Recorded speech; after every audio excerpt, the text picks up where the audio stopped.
much, and thank you, the spectators, for staying longer, for having the discussion with the directors. My name is Hartmut Frank. I'm from Adenauer Foundation World Law Program, and I wanted to be here for the discussion with you. I'm from Germany. I lived some time in Berlin, and I was particularly curious about this film.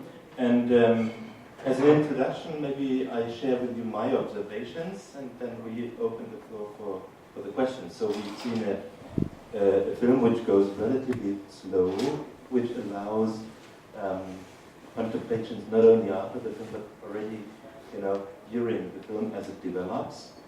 You've taken us into the life of a Jewish person, Nelly Koch, born Nelly Herz. As you haven't told us in the film, but we saw it from the documents that we could read.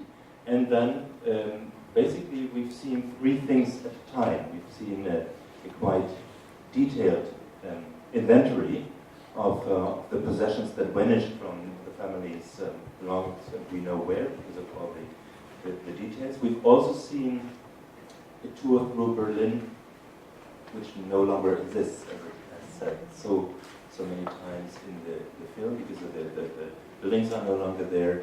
At the same time, you've taken us through Berlin, some 70 years after the war.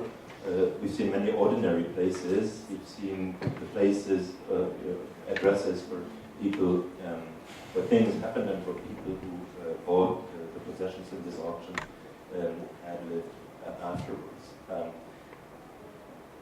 I have a couple of questions myself, but I would like to immediately give the chance to the spectators of directly addressing you, unless you have some initial things to share with us who watched this film.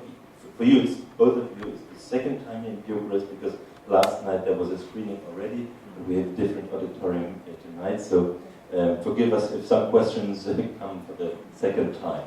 Would you like to say a couple of words before we start with the questions from the spectators? And to all of you, I would kindly ask to ask the questions in English directly, otherwise we'll have to find a way for translating.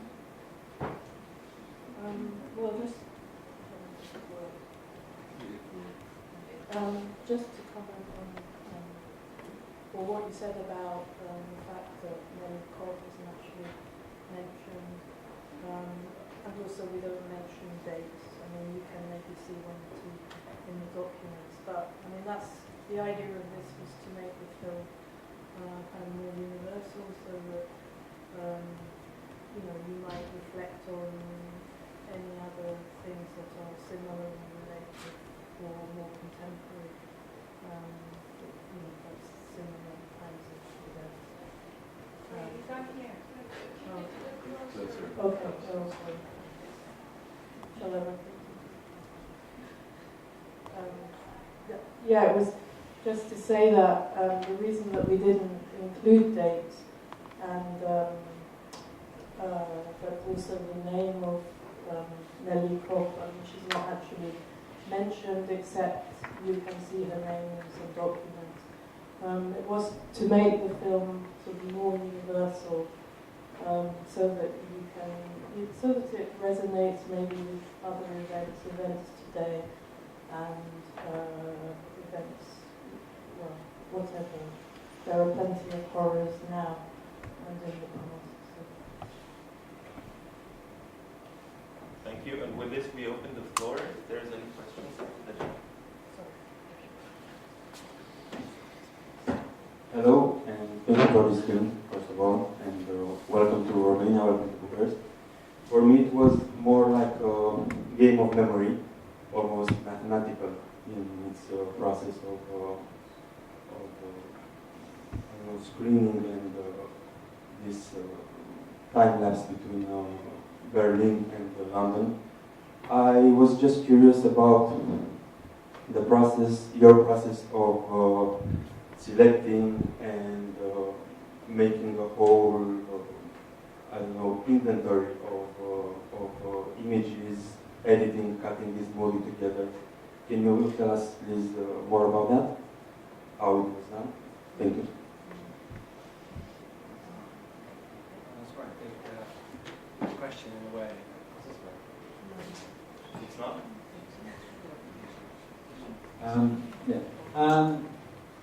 Yeah, so the film started, the starting point of the film was archival documents that a friend of ours who we met through making our previous film, which was also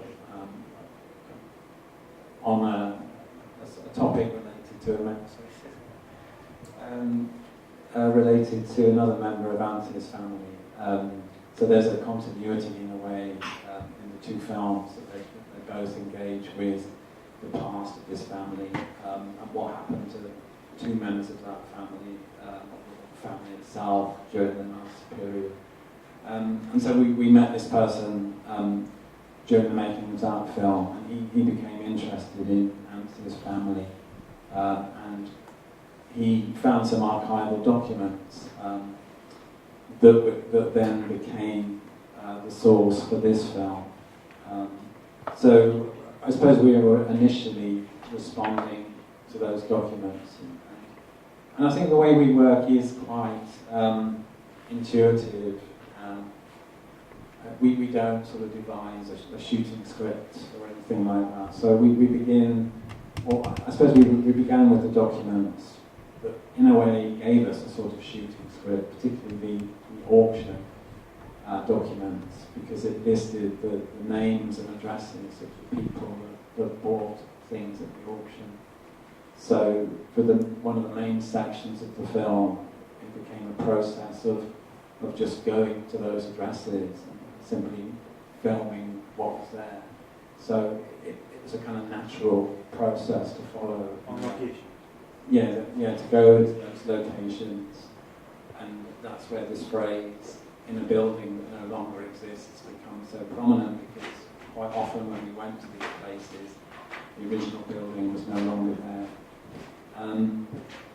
So we began gathering these images, and then at a point we began writing the voiceover, again partly informed by archival documents that were found by this person, Rolf Schultz, in Berlin, but also documents from Anthea's family as well. And so it's a kind of mixture of developing the images, developing the structure of the film, working with the voiceover, and then eventually the whole film kind of comes together in a certain way. But I think we deliberately, sort of work in that way. So it hopefully keeps things open in a sense, because we don't want to sort of close the narrative down, because the film, it's important that the film is about not just this one example, but it's open, the ideas of it remain open and applicable to contemporary events as well. So for us, it's a way of partly achieving that in a way. I have another question about the voiceover for your annotation. So I don't need a mic, I just have a loud voice. When you say that you have gathered these documents and then did the structure and the voiceover, was it in a separate process? You started to edit first and then added the voiceover, or you had a skeleton of a voiceover and then started to put images together? How were your stages of getting? I'm guessing this is not you went from any drafts. I'm curious how long did it take you to get to this version of a voiceover, and how did you go through it? Because I liked it a lot, and I like that you didn't mention dates and her family name, because to me it seemed like it's like this auction, which it's tedious but in an interesting way. Feels like it happened to millions of people at the same time, even if it's about a single person. Yes. So sorry about this voiceover. How did you get to it specifically? Well, I think we began by doing some editing. Although it was quite difficult, but because the voiceover sort of guides the film. But even so, we tend always to start with the visual aspect of the film to get some sense of the structure, even if we change it afterwards. So, generally we did some editing, and then some writing, then maybe some more shooting, and a process like that. So it kind of, it all goes on together at the same time. Yeah, thanks. So, more questions over there? Thank you for making this film. I came here by pure chance. I was invited by your Alec Balanescu by pure chance. I'm a refugee in London, unlike you, Sarah, and our property was taken by Ceausescu, and the people who took our property, they disguised now supposed to reimburse us, and they still haven't done so, and it's very poignant. And like you said, there's so many tragedies like this. I'm just another Sarah, a refugee in London, and I'm very moved by this and by the fact that I'd really like you to do another film about these people who disguise themselves and how do they manage to still run the world, or run this country at least for now. 30 years later, I'm looking at the screen, and 30 years later, since the death of Ceausescu, we're still exactly there, still. Sadly and tragically, and how poignant of you to do that. Thank you very much, and good luck in the future. It's very... Well, I'm really glad that it resonates with you. Sadly, yeah. Yeah, Sad to say that yeah. I could see myself, but yes, actually it's good because we do have to see, to begin to see the real picture rather than just the black and white. I mean, obviously, to some, communism was the answer, after post-Nazism, communism came, and look what it's done 30 years later, and it's just scary, these shapeshifters, I don't know what to call this, monsters who come and do this to us, very poignant. Thank you. I can't say anymore because the show's very, very poignant. Thank you very much. Thank you. I'd also like to just say that Alex Balanescu, who produced the music and did the drumming, is in the audience. Yes. I'm very happy that he's here.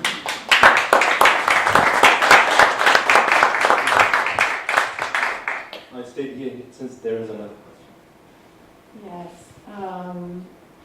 Well, I'm facing also, I'm a documentary maker, and in your case, there were very few documents to work with. In my case, I'm researching my grandfather's life, and there are tons of documents to go through. And one of the things that resonated with me were the addresses, because this list of addresses of people, in your case, they reflect the, how do you say in English, banalizarea răului? Banality of evil. Yeah. How do you call it in English? Banality of evil. The banality of evil, yes. In Romania, for me, if I make a similar documentary, it would reflect the scale of the persecution. So, well, anyway, thank you for the film, and yes, I love it. More questions?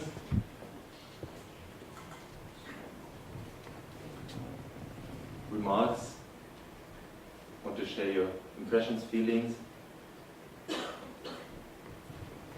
Did you ever have, maybe it's not a comfortable question, but did you,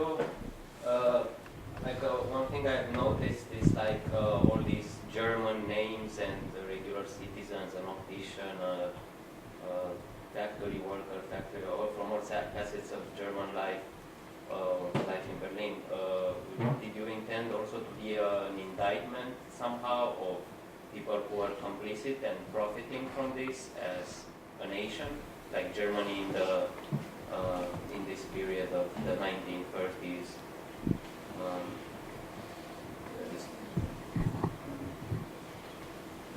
Not directly, but again, sort of I think hopefully more stressing the universal kind of nature of it. I mean, the film in a way, I mean, going back to the banality of evil, I suppose, is about bureaucracy and about how bureaucracy is used to abuse people, to strip them of their citizenship and oppress people. So hopefully that universal sort of sense of the bureaucracy. And so from that point of view, I suppose, there's a sense that we're sort of indicting bureaucrats, and certainly, part of the reason we map some of the sites where this bureaucracy took place, like the finance office at Mundstrasse 12 and the Gestapo headquarters, is to kind of give emphasis to that bureaucratic process. Really. So there is that sense there, and obviously sort of, yes, there's the list of objects, and we go and film the addresses where those objects are. But sometimes there are tangential stories or additions to the narrative, such as there just happen to be one or two stolpersteins or stumbling stones outside of a couple of the addresses. So we kind of allude to those, and we read out a couple of names as well, but without focusing. We don't show a close-up of the stolperstein, but they're there in shot, and we allude to them. So there's a kind of connection to a kind of wider narrative that does kind of, I suppose, further implicate the oppression of the regime. Yeah, I kind of noticed that there's no, if you take out Berlin and let's say a little bit of Gestapo and a little bit of Nazi-oriented things, it can definitely be like in any bureaucratic totalitarian state. If you take the German and Nazi references, so yeah, I kind of appreciate that it's balanced in this way. It's not necessarily pointing fingers. It's quite matter of fact. Yeah. Thank you. Somebody else?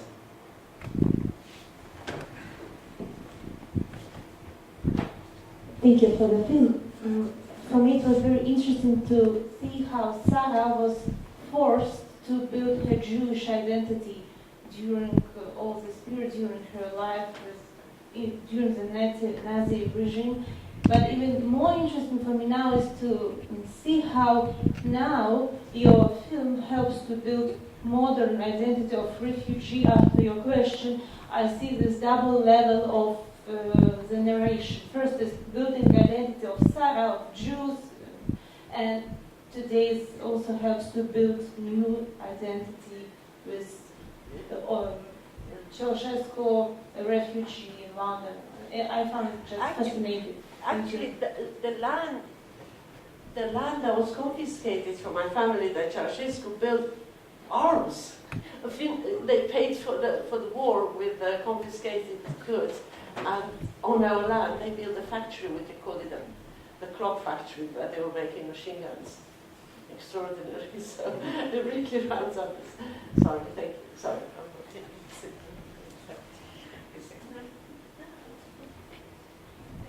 Any thoughts on that? There are so many people in the last row. Any questions, remarks, thoughts you want to share with the director, the filmmakers? If no, I have two easy to answer questions maybe.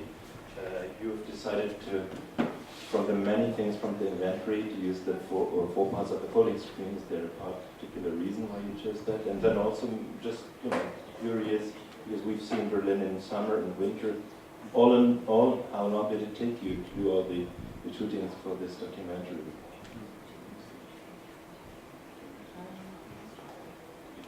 Well, to answer the last question first, I think it took us about 3 years in total. I mean, not working solidly, but we spent about 3 years. The question about the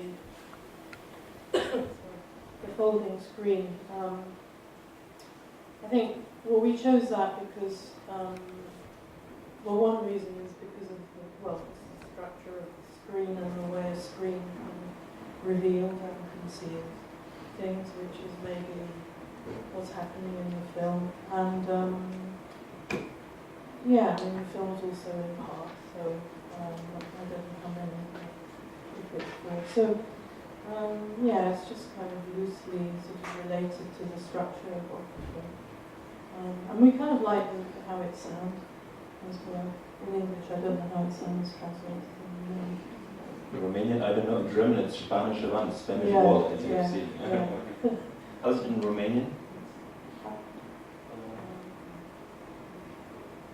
It has been Patru translated părți dintr-un ecran pliabil.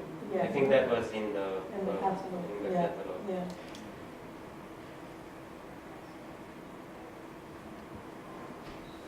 Well, if we have exhausted our questions to you, final question, would you like to share additional thoughts that not have been asked, but you would like to share with us tonight? Well, I mean, I never actually, although Ian said that it was about my family, so it is actually, based on family, but my grandmother. But, again, we didn't really want to make a big deal of that. Which is one of the reasons the film has the form that it has. But that's obviously how we could get so much material for the film. Thank you. Just to follow on from your comment about the different seasons, because I think that is also to suggest a more timeless element to the film, that the film kind of, sort of shifts from, and this includes the use of the voiceover, the use of the second person view of the voiceover. They're kind of things that allow us, hopefully, to kind of suggest a more timeless quality to it, but it's not fixed in time, that we do kind of jump around from winter to summer, and the voiceover seems to be directing someone or being directed to someone in the present, even though it's about events in the past. So there is, for us, a sort of the way that we, to some extent, are playing with time in the film is important to how we want the viewer to kind of respond to the film. So again, that's another way, perhaps, of keeping those ideas open, more open in the film.